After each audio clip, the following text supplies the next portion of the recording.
Sarah, how do you know if you need marriage counseling? That's a good question. I think the first thing that comes to mind is if you're having issues with communication. My husband and I joke sometimes that when we were very first married, it's like one of us was speaking German and one was speaking Russian. Like we just were not communicating the same way. We didn't understand each other. And we found that marriage counseling was a great tool for us to learn how to communicate. So I think if communication is really challenging, that seems like the first sign that you would maybe need some outside help.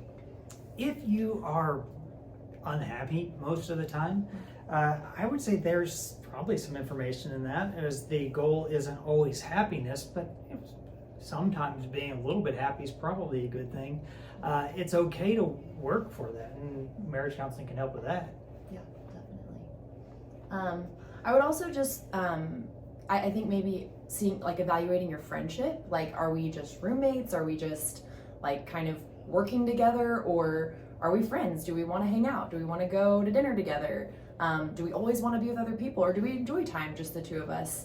I think it can be good to evaluate that as well.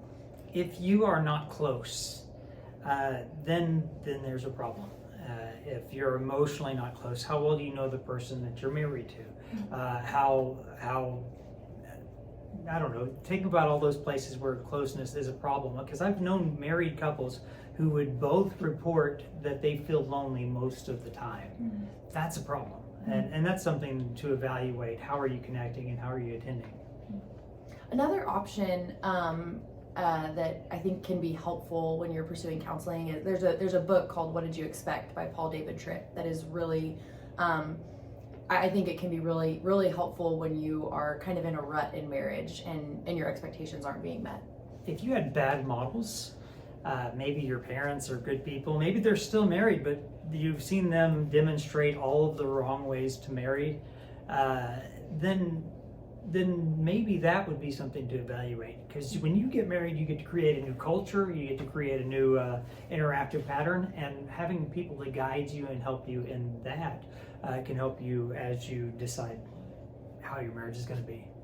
You're going to be married for a while, hopefully, depending on how old you are and depending on how you guys work on the things that you need to work on. And so if you're going to be together for a while, it might also be beneficial to do random check-ins. You get your teeth checked out, you get your car checked out. Why not get your marriage checked out? We can do that. This is Sarah, and I'm Kevin. You can call us.